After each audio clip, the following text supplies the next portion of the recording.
So, Mr.Beast dropped an official Roblox game tied to his Prime Video show. It launched huge, everyone clicked it, and then it disappeared. Today I'm bringing down why that happened, what the game promised, what it delivered, and why the numbers nosedived after the hype window closed. So, the game, the hub area, rotating challenges, Beast Bucks is your currency, a shop for cosmetics, vehicles and pets, and a weekly challenges pitch tied to the show's rollout. The framing was basically jump in, play the episode themed challenge, earn currency, buy something, wait for the next drop. On paper, that sounds fine. The question is, does it actually keep you playing tomorrow? When you look under the hood, metaphorically speaking, there's not a lot of progression. No deep upgrade tree, no economy to master, no long-term grind that you feel invested in. It's just try a game show round, grab a cosmetic, and then leave. And that's where the data makes the most sense. You see a huge spike, brand name, curiosity, everyone checks it out, and then average playtime lands around a couple minutes, CCU drops to basically a handful of servers, and updates slow once the show's window closes. That's not a scandal, that's just a campaign doing exactly what campaigns do. So, what I want to do is walk through the stats, then the design, then the expectations versus reality piece, because all three stack. The numbers say it wasn't sticky, the design explains why, and the expectation mismatch makes it even worse. Because when people came in looking for 1,000 players, life-changing stakes, but Roblox just isn't built for a TV spectacle in a repeatable way. So,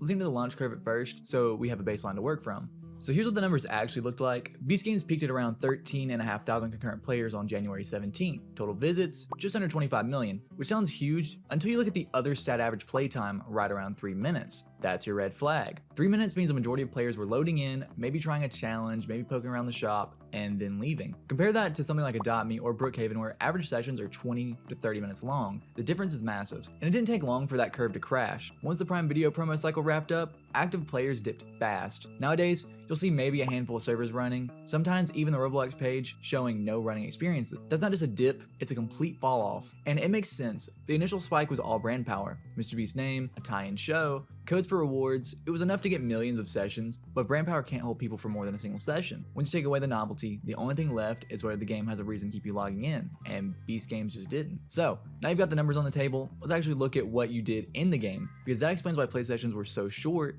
and why people didn't stick around. So, you spawn in the hub, you walk over to a challenge queue, you run a mini game, you get a little bit of Beast Bucks, and you spend a shop on cosmetics, vehicles, or a pet. That's the whole loop. No secret second layer, no meta you unlock after 30 minutes. It is literally just hub, challenge, cash out, shop, repeat. The challenges play like TV rounds, short, loud, then you're done. You either survive or you don't. Either way, you're back in the hub in a couple minutes. There isn't a next dungeon, there isn't a tier 2 build, there isn't a let's push chapter 4 with a squad. It's one-off micro games. Beast Bucks are basically a ticket system for the shop. You buy a skin, a car, a pet, but after that, it doesn't change how you play. There's no build that evolves, no skill tree, no crafting, no trading economy. It's a display case, not a progression system. And that's the core issue, no meta progression. Roblox games that hold you for hours always give you something that stacks over time. Levels, perks, rebirths, enchantments, pets to scale, blueprints to craft, a trading loop, clans, raids, something. Here, you finish a round, buy a cosmetic, and you're effectively back at zero the next time you queue. There also isn't much skill expression or mastery. The minigames are designed for spectacle, good for a trailer, not great for depth. Once you've beaten around a couple times, there's nothing to master, no leaderboard to climb, no late game challenges asking you to bring a setup you've worked on for weeks. Compare that to sticky Roblox game loops. Simulators, you prestige, rebirth, and you come back stronger. In pet or collection games in general, you fuse, enchant, trade, and chase rarities. In speed games, you scale up forever. Then,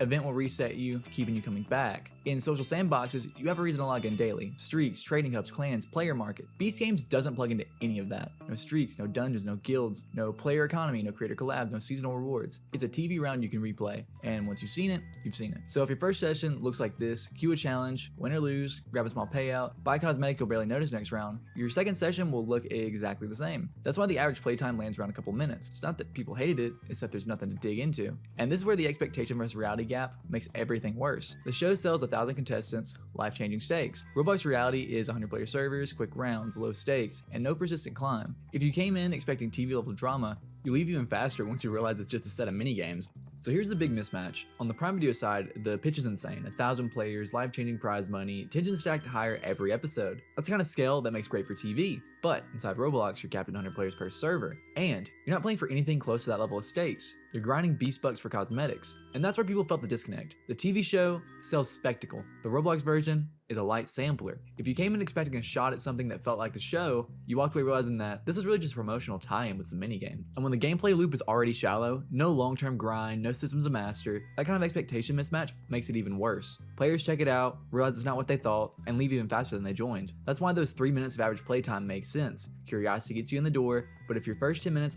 already shows you everything there is, why stick around? And the bigger issue is that Roblox players are conditioned for sticky systems. There's the simulators, pet collectors, roleplay hubs, and games that give you a reason to log in daily. If you don't hit that expectation, even the biggest brand in the world can't keep them there. So, you've got spectacle on one side, shallow systems on the other, and a giant gap between both of them. That's why the hype burned out in weeks instead of months, and something that could have lasted for years. Now, layer on top of that, another Roblox specific problem, search clutter and clones. Even if you wanted to come back, the ecosystem around this game wasn't exactly clean.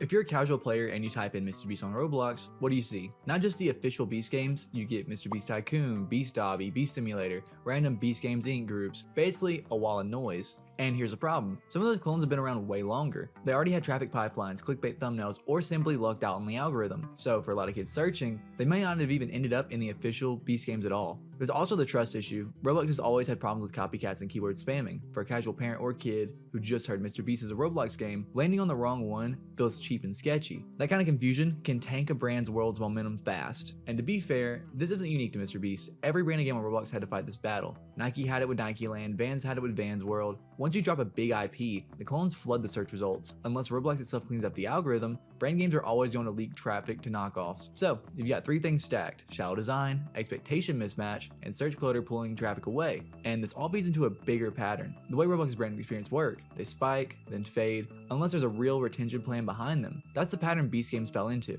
So, here's where Beast Games fits into a bigger picture. It wasn't just a random flop, it followed the same life cycle that almost every brand in Roblox experience does. These games usually go like this: announce with hype and marketing, launch with big player spikes, peak for a week or two, and then fade as soon as the campaign window closes. Beast Games is basically the textbook case. Huge awareness at launch, millions of clicks, then a sharp drop off once the Prime Video episodes were done. Now, not every brand world completely tanks. Nike Land, for example, managed to hang on for a while, but why? They actually dropped seasonal content tied to real world events, like the NBA All-Star Weekend. It wasn't just cosmetics, it had time to mini games and reasons to come back. Compare that to Vans World or Gucci Garden. Both spiked huge at first, then fell off hard, because once you toured the world and got your badge or your limited UGC, there was no reason to return. That's the pattern Beast Games fell into. It wasn't designed like a Roblox native experience, with sticky loops and a long-term update plan. It was designed like a TV marketing campaign. Watch the episode, check out the Roblox tie-in, grab a code, and then move on. And that's where outside brands often miss the mark. They come into Roblox thinking awareness first, get the logo in front of the kids, get some screenshots, get a press release, but Roblox native devs think systems first. How do we make a loop that people will grind for weeks? How do we make it social? How do we tie it into trading, leaderboards, events?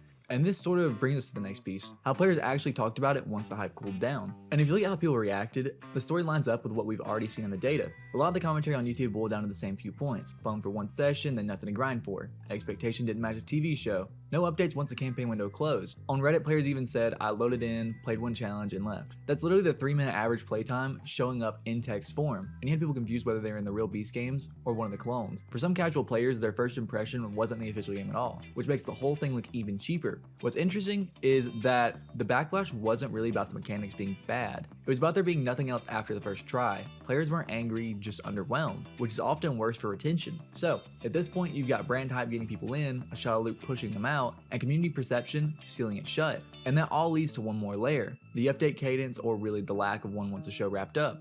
When Beast Games launched, the pitch was weekly challenges, tied in with new Prime Video episodes, and for a minute, it looked like that was actually going to happen. But as soon as the show's rollout wrapped up, updates basically stopped. And here's the thing, Roblox games live and die on updates. If you don't drop seasonal content, collabs, streak rewards, or some kind of event cadence, your game doesn't just slow down, it flatlines. Players log in, see nothing, and move on. Compare that to something like Nike Land, where they kept trying in real-world events. NBA All-Star Weekend, new mini-games, timed cosmetics. That's why Nike Land stuck around longer, even though it started as just another brand play. Beast Games didn't do that. Once the show was done, the game was basically done too, and that sealed it. Without updates, without a reason to come back, you can't recover from that 3-minute average playtime, and that's why the life cycle here was so short. Launch, spike, small content drops, then silence.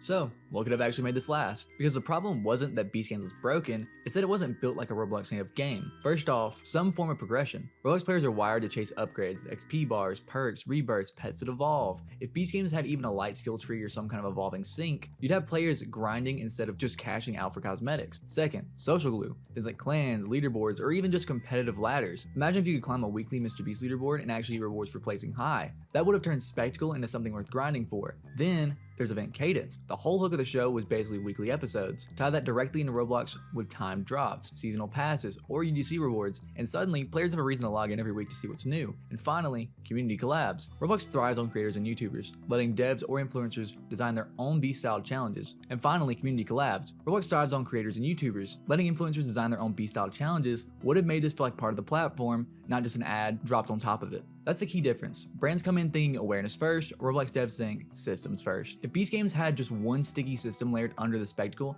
we'd probably still be talking about it as a live game instead of a marketing blip.